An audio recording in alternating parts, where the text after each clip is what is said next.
अब सवाल ये है कि इसका समाधान क्या हो। हम ये तो नहीं कह सकते भाई स्विच ऑफ, प्रेशर बंद, ऐसा तो नहीं कर सकते। तो हमने अपने आप को एक तो किसी भी प्रकार के प्रेशर को झेलने के लिए सामर्थ्यवान बनाना चाहिए। रोते बैठना नहीं चाहिए। मान के चलना चाहिए कि जीवन में आता रहता है, दबाव बनता रहता है, तो खुद को तैयार करना पड़ता है।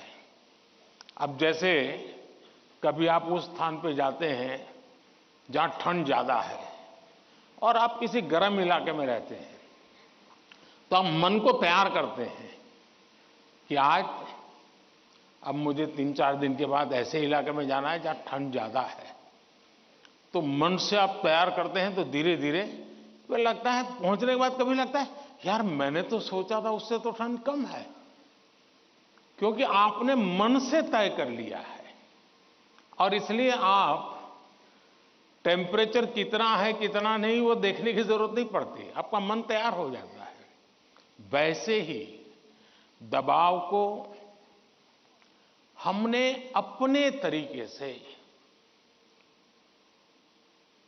मन से एक बार इस स्थिति से जीतना है, ये तो संकल्प करना होता है। दूसरा, ये जरा दबाव के प्रकार देखें।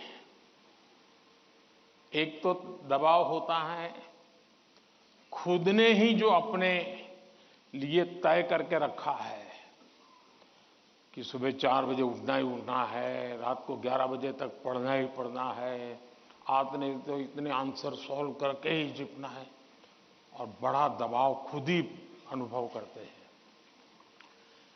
मैं समझता हूं हमने उतना स्ट्रेच नहीं करना चाहिए कि जिसके कारण हमारी एबिलिटी ही टूट जाए। हमने स्लोली इंक्रीमेंट करना चाहिए। चलिए भाई, कल मैंने 7 क्वेश्चन सॉल्व किए थे रात को, आज 8 करूंगा। फिर मुझे वरना मैं 15 तय करूं और 7 ही कर पाऊं तो सुबह उठता है यार देखो कल तो कर नहीं पाए, आज करूंगा। तो एक खुद भी दबाव के प्रेशर पैदा करते हैं। हमने इसको थोड़ा साइंटिफिक तरीके से कर रहे हैं। दूसरा, मां बाप प्रेशर पैदा करते हैं, ये क्यों नहीं किया, वो क्यों नहीं किया, क्यों सोता रहा, चलो जल्दी उठते नहीं हो, पता नहीं एग्जाम है। और यहां तक कहते हैं देख वो तेरा दोस्त क्या करता है, तू क्या करता है। ये सुबह शाम जो कमेंट्री चलती है, रनिंग कमेंट्री, और कभी मां थक जाती है तो पापा की कमेंट्री शुरू होती है, कभी पापा थक जाते हैं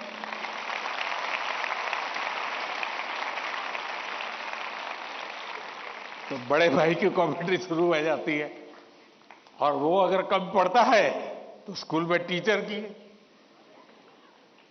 फिर या तो कुछ लोग ऐसे हैं जा तुमको जो करना है कर लो, मैं अपना ऐसे ही रहूंगा। कुछ लोग इसे सिंसियर लेते हैं, लेकिन ये दबाव का दूसरा प्रकार है।